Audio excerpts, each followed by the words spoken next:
జల్లికట్టు ఉద్యమంలో చీలిక ఏర్పడింది. ఒక వర్గం ఉద్యమాన్ని విరమించింది. ఇవాళ సాయంత్రం భవిష్యత్ కార్యాచరణ ప్రకటించనుంది. దీనిపై తాజా సమాచారం మా ప్రతినిధి దినకర్ అందిస్తారు. దినకర్, జల్లికట్టు ఉద్యమానికి సంబంధించి తాజా సమాచారం ఏంటి?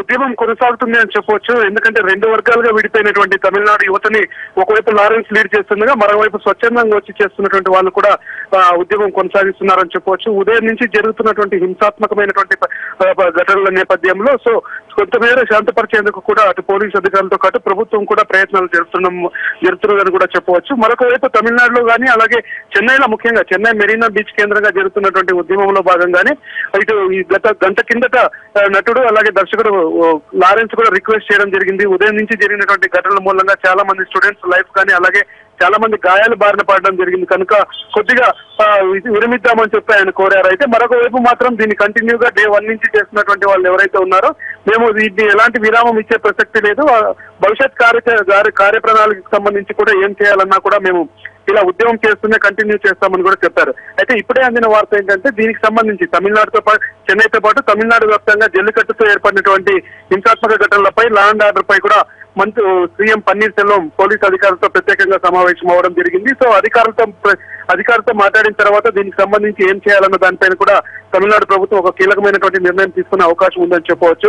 ముఖ్యంగా ఉదయం నుంచి జరిగినటువంటి హింసాత్మక ఘటనలు ఏవైతే మెరీనా బీచ్ ప్రాంతంలో ఉన్నటువంటి పోలీస్ స్టేషన్ దగ్గర కావచ్చు, ఆ తర్వాత ట్రిపుల్ కేన్ ఏరియాలో ప్రాంతంలో కావచ్చు, సో చాలా మంది గాయపడడం జరిగింది. దాదాపు 150 మందికి పైగా పోలీసుల చేతిలో గాయపడ్డారు. ఇక మహిళలు కూడా చాలా మంది గాయపడినటువంటి సిచ్యువేషన్ ఉంది.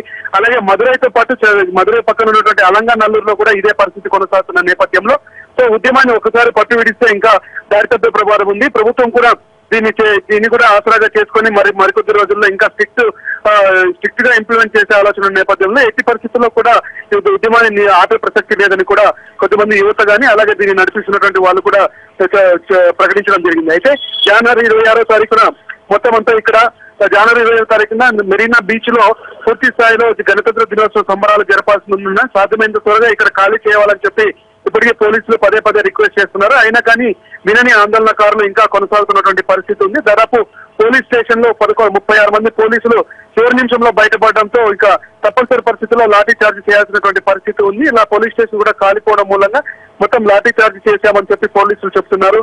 అయినా కానీ ప్రభుత్వ వాహనాలతో పాటు అనేక ప్రైవేట్ వాహనాలు కూడా దహనానికి గురైనటువంటి సిచ్యువేషన్ ఇక్కడ మెరీనా బీచ్ తో పాటు తమిళనాడు వ్యాప్తంగా కనిపిస్తున్నటువంటి సందర్భం ఉందని చెప్పవచ్చు.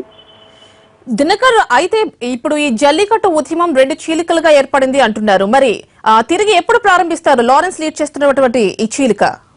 అంటే లారెన్స్ డే 1 నుంచి కూడా అక్కడ పార్టిసిపేట్ కావడం జరుగుతుంది. అయితే ఈ రోజు జరిగినటువంటి హింసాత్మక ఘటనలు ఏదైతే ఉన్నాయో దాదాపు చాలా మంది స్టూడెంట్స్ పైన పోలీసులు లాఠీ చార్జ్ చేసి విచక్షణ రహితంగా కొట్టడం మూలంగా అనేక మంది గాయాల పాలయ్యారు. సో 5 రోజుల నుంచి పోరాడుతుండడం మూలంగా చాలా మంది నీరసించిపోయినటువంటి పరిస్థితి కూడా ఉంది.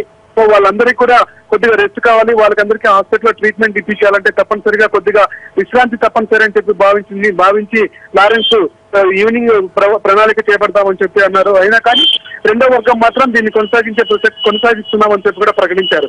సో ఓవరాల్ గా చూస్తే ఇది ఒకవైపు ఫిల్మ్ ఇండస్ట్రీ కానీ ఆ తర్వాత రాజకీయ పార్టీలకు సంబంధించినటువంటి నేతల మద్దతుతో నడిచినటువంటి ఉద్యమం అయితే కొనసాగుతుందని చెప్పవచ్చు. లారెన్స్ ఉన్నటువంటి ప్రాంతంలో ఉన్నటువంటి కొద్దిమంది యువకులు మాత్రం వీటిని తాత్కాలికంగా విరమించి ఆ తర్వాత ఈవినింగ్ భవిష్యత్ ప్రణాళికను చెప్తామని కూడా ప్రకటించినటువంటి సందర్భం ఇక్కడ నెలకొందని చెప్పవచ్చు. యామిని.